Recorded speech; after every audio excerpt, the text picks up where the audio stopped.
किसानी। इनकी पामाली के चलते कई तहरीकें भी वजूद में आई। सबसे पहले 1814 में वियना कांग्रेस ने इस पर गौर किया। इसके बाद अक़वाम मुत्तहिदा ने 18 दिसंबर को अक़लियत के हुकूक की याद दहानी के लिए इस दिन को कायम किया। अपने आप में एक अक़लियत हर जगह हो जाता है। अक्सरियत में अक़लियत नहीं हो ऐसा भी नहीं है, अक़लियत में अक्सरियत के लोग नहीं हो उस क्वालिटी के लोग नहीं ऐसा भी नहीं है। इंडिविजुअल से जब शुरू करते हैं तब ये बात बड़ी बेईमानी से लगती है कि अक़लियत और अक्सरियत, लेकिन समाज की जो व्यवस्था रही है उसमें यह भी एक बहुत बड़ा मुद्दा रहा है कि न्यूमेरिकली आप कितना स्ट्रोंग हैं। इन नजरियात के बरखिलाफ एक तबका ऐसा भी है जो अक़लियत होने के बावजूद खुद को अक़लियत कहलवाना सही तसव्वुर नहीं करता। मारूफ कमेंटेटर जसदेव सिंह के मुताबिक इंसानों की ये तफरीकी इंसान को नुकसान पहुंचाती है। मैं समझता हूं कि इसको जिस किसी ने यह यौम अक़लियत या माइनॉरिटीज डे बनाया है उसकी क्या सोच रही होगी। अगर इसमें यह है कि अक़लियत को यह हक मिलने चाहिए, ये नहीं मिलने चाहिए, मैंने तो जितने भी फंडामेंटल कॉन्स्टिट्यूशन दुनिया के मुल्कों के हैं उनमें सब में यह है हर इंसान को, हर शहरी को उस मुल्क के बराबर का हक मिलना चाहिए। यौम अक़लियत एक पैगाम भी देता है कि माशरे में रहने वाले अक़लियती तबके को भी वो तमाम तमरात हासिल हैं जो आम लोगों को मैसर हैं, और अगर कहीं से इनकी हक तलफी हो रही है तो माशरे के अक्सरियती तबका आगे बढ़कर इनके हुकूक की बाजियाबी में मदद करे। ETV news Jaipur. मुल्क की तारीख में पहली मरतबा किसी रियासत में जादू टोना मुखालिफ कानून बनाकर कसूरवारों के खिलाफ सख्त कार्रवाई की राह हमवार हो रही है।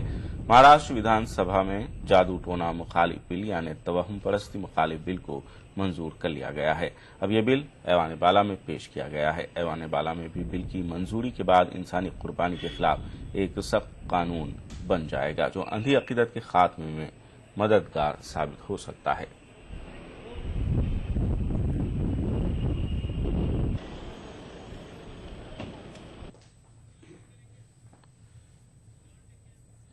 खास बात में फिलहाल इतना ही। आदाब।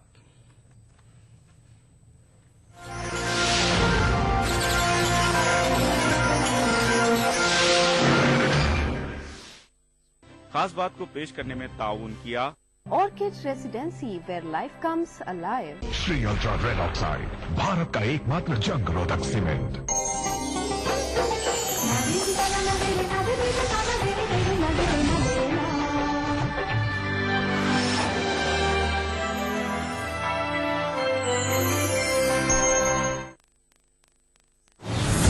उत्तरी भारत में मोदी की लहर, पूरी ताकत से बोलेंगे यस वी कैन। क्या ये है आने वाले कल की तस्वीर? लोकसभा चुनाव तक रहेगा बरकरार नरेंद्र मोदी का जादू।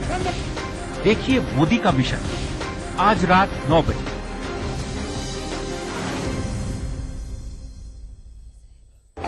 हजार 2004 में जो 36 पार्लियामेंट में जो नुमाइंदे थे मुस्लिम, वो इस बार घट करके जो है 28 रह गए हैं। सही बात है कि वो 35 से हम 28 आए हैं। बहुत ही तशवीश की बात है। हुकूमत की पॉलिसियां जो है इसके लिए बहुत बड़ी वजह है, जिसकी वजह से मुस्लिम रिप्रेजेंटेशन दिन पर दिन घटता जा रहा है। क्या मुस्लिम तबके में जो है वो सियासी शऊर कम हो रहा है? आपको क्या लगता है? हमारी कौम को भी ये दिमाग में रखना पड़ेगा कि हमारी अपनी लीडरशिप डेवलप हो।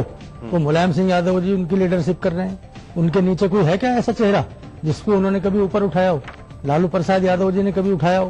पासवान जी खुद ही एक साल में एक ऐसा इवेंट आता है, एक टोपी लगा लेंगे, एक तौलिया डाल लेंगे और वो अपना फोटो खिंचवाते हुए सब जगह जाएंगे कि मेरे से बड़ा तो कोई मुसलमान ही नहीं है।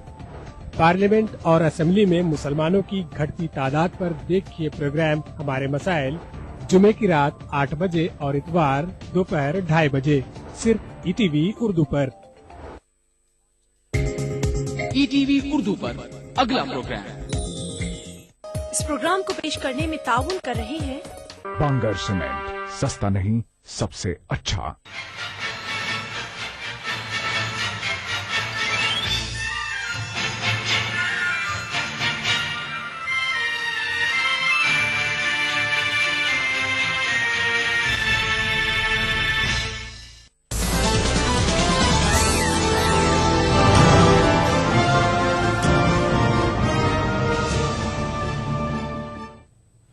नाज़रीन आदाब, आप देख रहे हैं खबर दिन भर। मैं हूं सैयद अहमद जिलानी। पहले नजर सुर्खियों पर। हिंदुस्तान ने देवयानी खोब्रागडे को किया अक़वाम मुत्तहिदा मिशन मुंतकिल, मुकम्मल सिफारती इस्तिस्ना हासिल। देवयानी के साथ नाजिबा सलूक के खिलाफ पार्लियामेंट में सख्त एहतजाज, हुकूमत ने कहा साजिश के तहत फंसाया गया देवयानी को।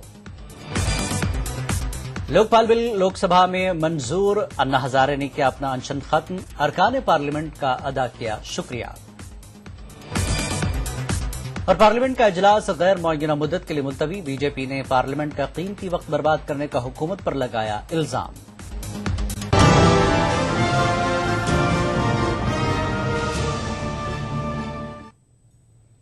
खबरें तफसील से। हिंदुस्तान ने इल्जाम लगाया है कि घरेलू मुलाजिमा संगीता रिचर्ड्स के मुबैना वीजा धोखाधड़ी केस में नायब कौंसल जनरल देवयानी खोब्रागडे को अमरीका गिरफ्तार करना चाहता था। इसी खदशे के तहत हिंदुस्तान ने देवयानी खोब्रागडे को सिफारती इस्तिस्ना फराहम करने के लिए न्यूयॉर्क में वाक़े अक़वाम मुत्तहिदा के मुस्तकिल मिशन में मुंतकिल कर दिया है।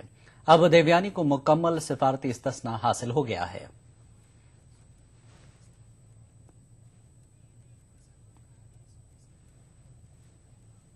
मैंने हाउस को ये बताया था, सदन को, कि हम कुछ प्रयास कर रहे हैं और कुछ ऐसे कदम उठा रहे हैं जिससे हमें थोड़ा सा ये विश्वास हमारा बढ़ेगा कि अब जो असुविधा और जिस कष्ट में हमारी उस अधिकारी को रहना पड़ा पिछले कुछ दिनों में, अब वो आगे ऐसा नहीं होगा। उसके लिए हमने कुछ कदम उठाए हैं।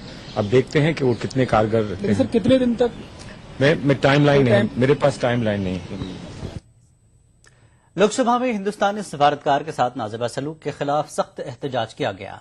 पार्टी लाइन से ऊपर उठकर अरकान ने हुकूमत से इस सिलसिले में अमेरिका के खिलाफ ऐवान में मजम्मती करारदाद पेश करने का मुतालबा किया। निंदा का प्रस्ताव आइए, हम लोग निंदा का प्रस्ताव पास करें। भाषण तो बहुत होते रहते, दे देंगे, बयान भी दे देंगे बाहर जाके, फर्क क्या पड़ता है। निंदा का प्रस्ताव कीजिए। ये डरपोक अमेरिका को डरते हो? डरपोक हमारा देश बना दिया। वो अपनी बच्ची को छोड़ने स्कूल गई थी और वहाँ उसको हथकड़ी डाल करके गिरफ्तार किया गया। जब हमारे किसी राजनयिक पर इस तरह की घटना घटती है तो पूरा देश अपमानित होता है। देवयानी मामले पर राज्यसभा में मुख्तलिफ जमातों के अरकान ने अमेरिका के तई हुकूमत की मौजूदा पॉलिसियों को सख्त तनकीद का निशाना बनाया। अपोजिशन जमातों ने सुर में सुर मिलाते हुए कहा कि अमेरिका मुसलसल हमारे साथ तज़हीक आमेज सलूक कर रहा है और हुकूमत अमेरिका को सख्त पैगाम देने में नाकाम साबित हुई है, इसलिए वो मनमानी कर रहा है। पूरे देश के अंदर दलितों में खास तौर से ये चर्चा हो रही है कि यदि ये जो महिला जिसके साथ जुर्म जाती हुई है, ये शुरू कास्ट कम्युनिटी से ताल्लुक रखती थी, यदि इसके स्थान पर यदि किसी और जाति की महिला होती तो सेंट्रल गवर्नमेंट इतना डिले नहीं करती एक्शन लेने में। We have willingly accepted that this is the big brother. We have willingly accepted that the USA is the world's policeman. We are building a strategic relationship with the USA. That strategic relationship cannot be in violation of the principles of the Panchsheel. Vienna convention का उल्लंघन हुआ। America मानता कहाँ है किसी convention को? Iraq में जो कुछ हुआ, यूनाइटेड नेशन को ठेंगा दिखा करके अमेरिका ने वहां बमबारी की, झूठा जो है रिपोर्ट बनवाया कि उसके पास जो है माने मास डिस्ट्रक्शन का रासायनिक हथियार है। तो अमेरिका का जो ये व्यवहार रहा है हम लोगों के देश के प्रति, ये बहुत ही अपमानजनक व्यवहार रहा है। और मुझे ऐसा लगता है कि अमेरिका का जब मामला आता है तो हम कहीं न कहीं इंफीरियरिटी कॉम्प्लेक्स से पीड़ित उसके सामने अपने आप को महसूस करते हैं। ये जो हीनता की गांठ बन गई है अमेरिका के सामने, ये बहुत ही दुखदाई है। और अगर इससे नहीं उबर सकी गवर्नमेंट तो इस तरह की घटनाएं आगे भी होती रहेंगी। बैरिकेड हटा देने से, सिर्फ क्या कहते हैं कि ये कर देने से समस्या का निदान नहीं होने वाला है। समस्या का निदान करना है तो आपको कड़ा संदेश भेजना पड़ेगा। और ये पार्लियामेंट, हम तो सर समझते हैं कि बजाय हम चाहते थे कि आप चेयर की तरफ से ये सर्वसम्मति एक रिजोल्यूशन आना चाहिए। काफी समय से अमेरिका का वर्चस्व दुनिया में बढ़ा है। वो एक ऐसा देश बन गया है जो कुछ भी कर सकता है, किसी के साथ कुछ भी कर सकता है और करके निकल सकता है। आखिर क्यों? कहीं अपनी मानसिकता के बारे में सोचना होगा और उस मानसिकता को बदलना होगा। जब से हम भारत को बाजार के रूप में स्वीकार करने लगे हैं, तब से शायद ये दशा हुई है। हिंदुस्तानी सफारतकार की मुबैना धोखाधड़ी के इल्जाम में गिरफ्तारी के मामले में मजीद चौंका देने वाले इंकशाफ सामने आए हैं। इत्तलात के मुताबिक गिरफ्तारी के बाद न्यूयॉर्क में हिंदुस्तानी कौंसल खाने में नायब कौंसल जनरल के ओहदे पर फायज देवयानी खोबरागडे की न सिर्फ आम मुलजमीन की तरह जिस्मानी तलाशी ली गई, बल्कि उन्हें जेल में एक ऐसे सेल में रखा गया जहां मुंशियात के आदी मुजरिम कैद थे।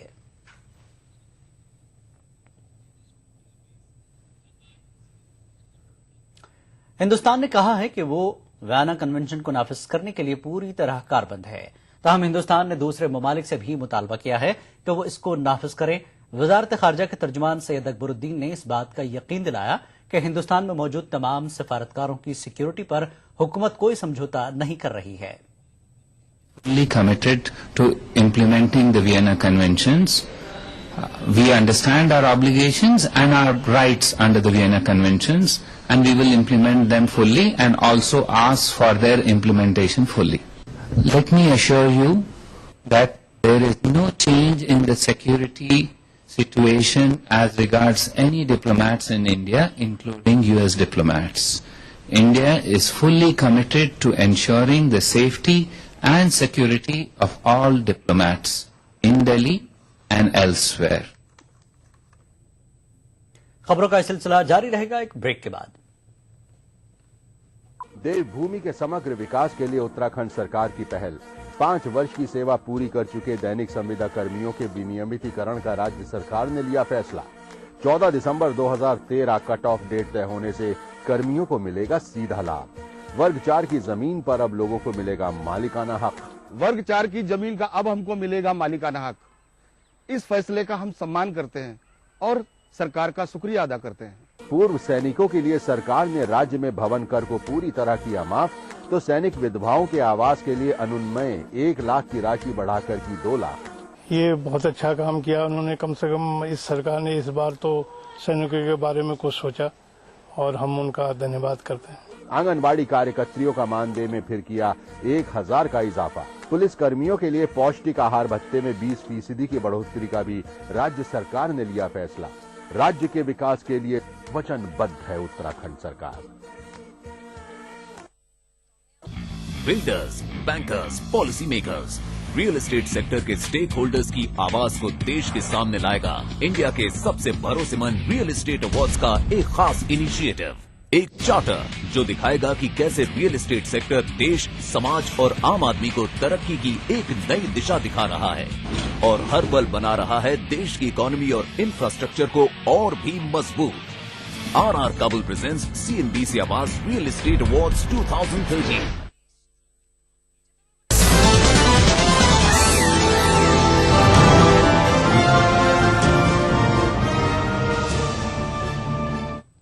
खबर दिन भर में एक बार फिर आपका खैर मकदम है। लोकसभा ने लोकपाल तरमीमी बिल को मंजूरी दे दी। कल राज्यसभा में मंजूरी के बाद आज इसे लोकसभा में पेश किया गया। राज्यसभा की निस्बत लोकपाल बिल पर बहस मुख्तसर रही। बहस का आगाज अपोजिशन लीडर सुषमा स्वराज ने किया। राहुल गांधी समेत मुख्तलिफ पार्टियों के लीडरों ने इस बिल को बदनवानी के खिलाफ जंग के लिए अहम कदम से ताबीर किया। स्पीकर मीरा कुमार ने सीमा आंध्रा अरकान के शोर शराबे के दौरान बिल के मंजूर होने का ऐलान किया।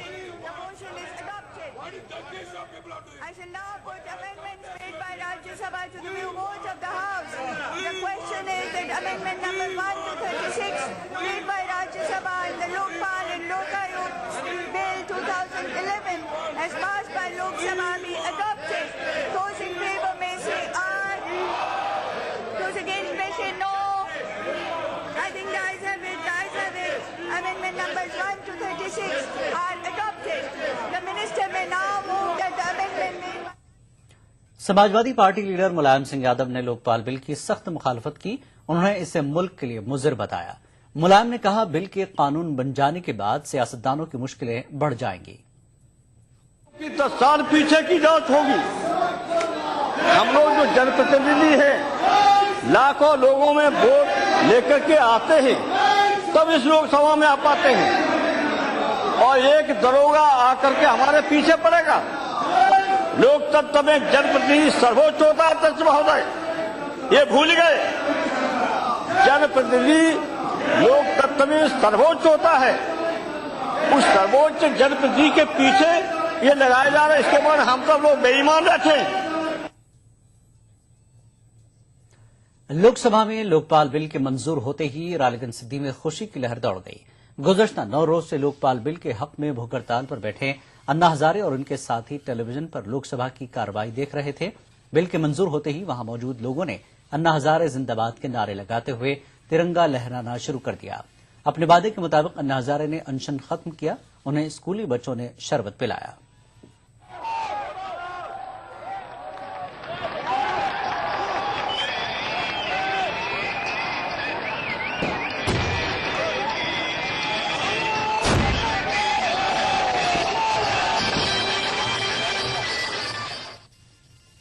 अन्ना हजारे ने बिल की मंजूरी को तारीखी कदम करार देते हुए अरकान पार्लियामेंट और उनकी मुहिम में साथ देने वालों का शुक्रिया अदा किया। कानून बनने से काम नहीं होगा, कानून का सही अमल होता नहीं होता वो देखना पड़ेगा। अगर कानून बहुत अच्छा बन गया लेकिन उसका अमल नहीं हो रहा तो कानून बनने का कोई खास मतलब नहीं रहेगा। इसीलिए हम लोग ये चाहते हैं, देश में रिटायर्ड जज है, रिटायर्ड पुलिस महासंचालक है और भी अनुभवी लोग हैं, ऐसे सेवाभावी लोग, उनको हम ढूंढेंगे, देश के ऐसे लोगों को ढूंढेंगे, उनकी समिति बनाएंगे।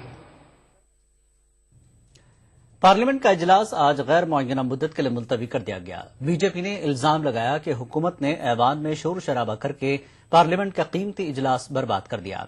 कांग्रेस ने बीजेपी के इस इल्जाम को मुस्तरद कर दिया। दूसरी जानब सियासी जमातों का कहना है कि लोकपाल बिल किसी के दबाव में नहीं बल्कि अरकान पार्लियामेंट के ताउन से मंजूर किया गया।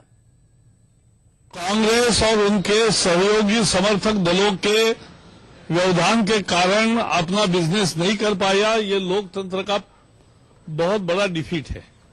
दूसरी बात है कि लोकपाल जो बना है वो जनता के दबाव में बना और कांग्रेस के पैरों तले धरती समाप्त हो गई है, खिसक गई है, इसलिए उन्होंने लोकपाल मजबूरी में लाया और इसलिए लोकपाल हुआ। इतना ही एक इस सेशन में हुआ, बाकी तो ये कांग्रेस की नाकामी है कि वो एक भी सेशन पूरा नहीं कर पाते। इससे पहले इन्होंने फूड सिक्योरिटी बिल पेश किया था, पास कराया था और 4 राज्यों में चुनाव हार गए। ये सभी के सहयोग से संभव हो पाया। ये कोई अकेले कोई यूपी का या कांग्रेस पार्टी का प्रोजेक्ट नहीं था। हम लोगों ने लंबे समय तक आंदोलन किया, संसद में संसद के बाहर लड़ाई लड़ी और सरकार को ये लोकपाल बिल लाना पड़ा। मैं समझता हूं कि कोई दबाव संसद पर काम नहीं कर सकता जब तक संसद स्वयं न चाहे किसी कानून को अमली जामा पहनाने का। मैं समझता हूं कि ये एक सभी दलों की मिलीजुली कोशिश थी कि अंततः हमारे पास में एक ऐसा संस्थान और एक ऐसा कानून होना चाहिए जो भ्रष्टाचार के विरुद्ध असरदार तरीके से काम कर सके। एक कानून बना देने मात्र से सारा भ्रष्टाचार समाप्त हो जाएगा और राम राज्य आ जाएगा, मैं ऐसे देवा स्वप्न नहीं देखता। आंध्र प्रदेश में अक़लियतों के लिए 2013-14 के मालियाती साल के लिए ऐलान करदा 1000 करोड़ रुपयों के बजट का दावा खोखला साबित हुआ। इस बजट में से अब तक सिर्फ निस्फ हिस्सा ही जारी किया गया है। बजट में मुख्तस बकाया रकम लैप्स होने का अंदेशा है। रियासत आंध्र प्रदेश के वजीर आला किरण कुमार रेड्डी को जब भी किसी अवामी जलसे से खिताब का मौका मिलता है, वो फखरिया तौर पर इस बात का तज़किरा करते रहे हैं कि उनकी हुकूमत ने अक़लियतों की बहबूद के लिए मौजूदा माली साल में 1027 करोड़ रुपए मुख्तस किए हैं। लेकिन उनके इस ऐलान से परे रियासत की अक़लियतों के लिए इस साल खर्च किए गए रकम के बारे में चौंका देने वाले हकायक मंजर आम पर आए हैं। आदादोशुमार के मुताबिक 1000 करोड़ से भी जायद रकम के खर्च का मंसूबा खोखला लगता है, क्योंकि इस मालियाती साल को खत्म होने में अभी 2.5 माह से भी कम वक्त बचा है। लेकिन आंध्र प्रदेश हुकूमत ने महकमा अक़लियती बहबूद को ऐलान करदा बजट में से सिर्फ 561 करोड़ रुपए जारी किए हैं, जबकि हकीकत यह है कि इस रकम में से महकमा अक़लियती बहबूद ने तकरीबन 350 करोड़ रुपए ही खर्च किए हैं। इस तरह अक़लियती बहबूद के तईं रियासती हुकूमत की कारकर्दगी को देखते हुए ऐसा नहीं लगता कि वो जारी मालियाती साल में भी ऐलान करदा 1027 करोड़ रुपयों का निस्फ हिस्सा भी खर्च कर पाएगी। अक़लियती बहबूद के तईं हुकूमत की लापरवाही का सबसे ज्यादा नुकसान रियासत के गरीब अक़लियती तलबा और बेरोजगार अक़लियती नौजवानों पर पड़ेगा, क्योंकि महकमा अक़लियती बहबूद के कुल बजट का बड़ा हिस्सा तलबा की फीस अदायगी, स्कॉलरशिप और नौजवानों के खुद रोजगार स्कीमों पर खर्च किया जाता है। खुद रोजगार स्कीमों को बैंक के जरिए कर्जाजात के लिए हुकूमत ने 100 करोड़ रुपयों के फंड का ऐलान तो किया, लेकिन सिर्फ 75 करोड़ रुपए जारी किए और इस रकम में से भी सिर्फ 7 करोड़ रुपए ही खर्च किए जा सके हैं। दुनिया भर में यौम अक़लियती बहबूद मनाया गया, लेकिन आंध्र प्रदेश में अक़लियती बहबूद के महकमे की कारकर्दगी का ये बुरा हाल है। ETV news, Hyderabad.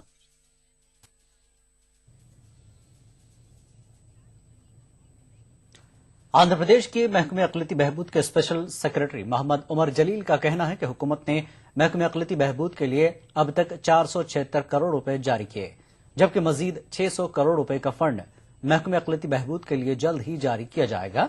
आंध्र प्रदेश अक़लियती कमीशन की जानिब से आलमी यौम अक़लियत के मौके पर एक तकरीब का एहतमाम किया गया।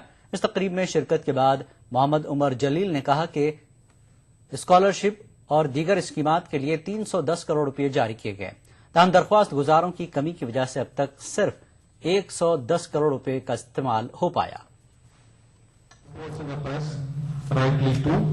About the amounts allocated and how the amounts are not yet being utilized. For your information, this amount has been mentioned all over again and again. 1,027 crores have been set apart for the welfare of the minorities in this financial year, out of which 476 crore has been released up to now. The other 600 is not yet available with us. It will come. It will come.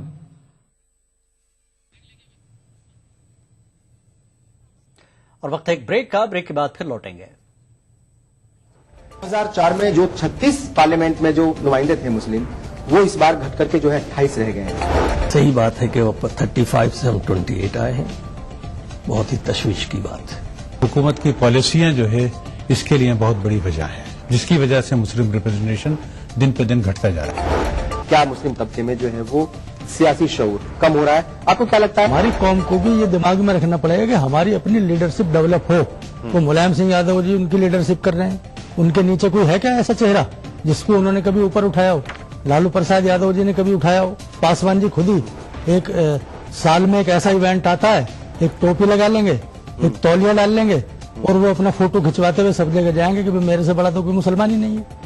Parliament और assembly में मुसलमानों की घटती तादाद पर देखिए programme हमारे मसाइल, जुमे की रात 8 बजे और इतवार दोपहर 2:30 बजे, सिर्फ ईटीवी उर्दू पर।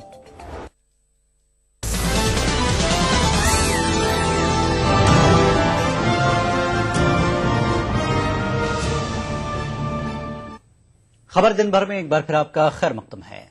ग्रेटर हैदराबाद के नए मेयर के इंतखाब को लेकर ताअत्तुल बरकरार है। ग्रेटर हैदराबाद म्युनिसिपल कॉरपोरेशन के मेयर मोहम्मद माजिद हुसैन की मियाद इस माह के आखिर में खत्म हो जाएगी।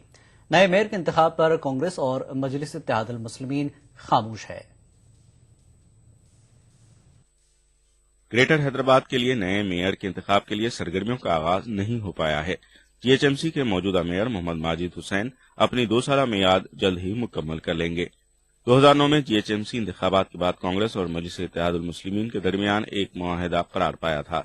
इस मुआहिदे के तहत पहले 2 साल तक मेयर के ओहदे पर कांग्रेस और डिप्टी मेयर के ओहदे पर एमआईएम का कब्जा रहा। इख्तिदार के तीसरे और चौथे साल मेयर के ओहदे पर मजलिस इत्तेहादुल मुस्लिमीन और डिप्टी मेयर के ओहदे पर कांग्रेस का कब्जा रहा। इख्तिदार के आखिरी साल मेयर का ओहदा फिर एक बार कांग्रेस को मिलेगा, जबकि डिप्टी मेयर का ओहदा एमआईएम को मिलेगा। मुआहिदे के मुताबिक मौजूदा मेयर मोहम्मद माजिद हुसैन को इस माह के आखिरी तक अपना ओहदा छोड़ना होगा। ताहम जीएचएमसी के लिए नए मेयर के इंतखाब को लेकर अभी तातुल बरकरार है। वहीं दूसरी जानिब कांग्रेसी कारपोरेटरों ने मेयर का ओहदा हासिल करने के लिए सरगर्मियों का आगाज कर दिया है। कांग्रेस कारपोरेटरों को उम्मीद है कि बहुत जल्द एमआईएम और कांग्रेस के लीडर नए मेयर के इंतखाब से मुतालिक कोई अहम फैसला कर सकते हैं। हमारा पीसीसी का सदर और सिटी का मिनिस्टर, सीएम सब मिलके वो लोग डिसीजन ले लेंगे किसको बनाना करना। पहले वो लोग रिजाइन करना, रिजाइन करने के बाद में इलेक्शन प्रोसेस स्टार्ट होता। जब वो फाइनल टाइम में हमारा पार्टी की तरफ से बड़े लोग बैठ के डिसीजन लेते, वही डिसीजन हमको मंजूर है, हम बराबर वो सपोर्ट करेंगे, आगे बढ़ेंगे। वहीं दूसरी जानिब अपोजिशन जमात तेलुगुदेशम ने इस मामले पर एमआईएम और कांग्रेस को तनकीद का निशाना बनाया है। तेलुगुदेशम के GHMC floor leader S Srinivas Reddy का कहना है कि कांग्रेस और मजलिस इत्तेहादुल मुस्लिमीन सिर्फ मेयर का ओहदा हासिल करने के लिए ही सरगर्म नजर आते हैं, जबकि दोनों ही पार्टियां अवामी मसाइल को नजरअंदाज कर रही हैं। अगर आज तक कोई भी पब्लिक के प्रॉब्लम्स के बारे में और पब्लिक के इश्यू के बारे में जो लॉन्ग टाइम जमाने से हैदराबाद में जो प्रॉब्लम से पब्लिक को सता रहे, सैम वाटर ड्रेन, जो बारिश का पानी बाहर जाने का जो नाला है, वो नाला को वाइडन करने का प्रोग्राम एक है। ये पूरा तेलुगुदेशम पार्टी की तरफ से डिमांड कर रहे हैं, अगर तुम ना करप्शन के वजह से मेयर आए तो मेयर नको, अगर इमीडिएट गवर्नर साहब इंटरफेयर होके काउंसिल को अबॉलिश करके एक स्पेशल ऑफिसर को अपॉइंट करके पब्लिक को अकाउंटेबिलिटी हुए सर का ऑफिसर से काम कराना होगा, तेलुगुदेशम पार्टी से डिमांड कर। सियासी माहिरीन का मानना है कि मौजूदा सियासी हालात के पेश नजर नए मेयर के इंतखाब में ताखीर हो सकती है। सियासी तज्जिया निगारों का कहना है कि कांग्रेस और मजलिस इत्तेहादुल मुस्लिमीन के लीडर आंध्र प्रदेश की तकसीम के मामले से निपटने के बाद ही जीएचएमसी के मेयर के इंतखाब के मुतालिक कोई फैसला करेंगे। ETV news, Hyderabad. आज 18 दिसंबर को बैनुल-अक़वामी सतह पर यौम तहफ़्फ़ुज़ अक़लियत मनाया जाता है। हुकूमत महाराष्ट्र ने तमाम जिला कलेक्टरों को मकतूब रवाना करते हुए अक़लियती हुकूक के मुतालिक बेदारी पैदा करने की अपील की है, जबकि दानिश्वरों ने अक़लियतों के हुकूक का तहफ़्फ़ुज़ न किए जाने को हुकूमत की नाकामी करार दिया। दिसंबर 1992 को अक़वाम मुत्तहिदा में मजहबी, लिसानी, तहजीबी और नस्ली अक़लियतों के हुकूक के तहफ़्फ़ुज़ के लिए यौम अक़लियत के तौर पर मनाए जाने का ऐलान किया गया। अक़लियतों की सबसे बड़ी आबादी वाले मुल्क हिंदुस्तान में भी यौम अक़लियत मनाया जाता है। हुकूमत महाराष्ट्र ने तमाम जिला कलेक्टर और आला पुलिस अफसरान के नाम मकतूब रवाना करते हुए यौम हुकूक अक़लियत पर खुसूसी प्रोग्राम मुनक़िद करने और अक़लियतों के हुकूक के मुतालिक बेदारी पैदा करने की हिदायत दी है। लेकिन समाज के नशीब फराज पर नजर रखने वाले माहिरीन मानते हैं कि अक़लियतों के हुकूक की पामाली में कुछ हुकूमतें खुद मरकजी किरदार अदा करती हैं।